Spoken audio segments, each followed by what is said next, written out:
श्री कनकधारा कथा। श्री कनकधारा अभिष्ट फल देने वाली व धन्य धान्य की वर्षा करने वाली लक्ष्मी स्वरूपा देवी हैं।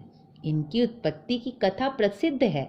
एक बार आचार्य श्री शंकर भगवत पाद भिक्षा के लिए एक ब्राह्मण के घर गए। वह ब्राह्मण बहुत ही निर्धन होने के साथ साथ दानी व सत्कर्म में रत रहता था। उसकी पत्नी कुशल गृहिणी थी।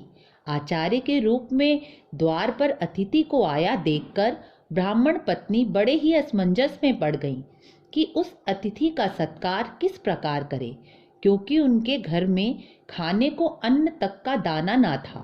फिर भी वह उस आचार्य रूपी भिक्षुक को भिक्षा में क्या दें। बहुत खोजने पर उसे अपने घर में एक आंवले का फल मिला और उसी फल को भिक्षा के रूप में देने के लिए वह उसे लेकर आचार्य जी के पास पहुंची। उसे भिक्षा के रूप में आंवले का फल देने में बड़ा संकोच हो रहा था। सन्यासी को उसकी निर्धनता व उसकी बुरी हालत पर बड़ा तरस आया। वह तुरंत ही धन्य धान्य, समृद्धि व ऐश्वर्य की अधिष्ठात्री भगवान विष्णु की पत्नी ममता स्वरूपा देवी महालक्ष्मी की मधुर वाणी में स्तुति करने लगे। तब उनके मुखार बिंद से दया से परिपूर्ण ऐसा मनभावन स्तोत्र प्रस्फुटित हुआ, जिसे सुनकर ममतामयी भगवती महालक्ष्मी तत्क्षण ही अपने तीनों लोकों को मोहने वाले वैभवशाली रूप में उनके सम्मुख प्रकट हो गई। आचार्य के सामने साक्षात रूप में प्रकट होकर महालक्ष्मी उनसे पूछने लगी, हे भक्त, मेरा स्मरण कैसे किया?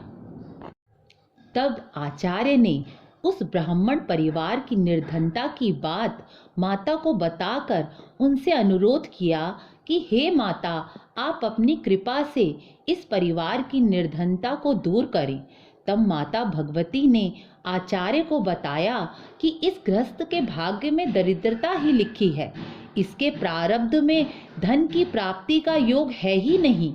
आचार्य ने विनम्रता पूर्वक दया की खान जगदम्बा से प्रार्थना की, हे अम्बा, माना कि पूर्व जन्म में इसने ऐसा कोई पुण्य नहीं किया हो जिसके प्रभाव से इसे धन संपदा प्राप्त हो सके, लेकिन इस जन्म में इसने मुझ जैसे भिक्षुक को आंवले का दान देकर जो महान सुकृत किया है, इसके फलस्वरूप अब यह अपार धन संपदा प्राप्त करने का अधिकारी हो गया है।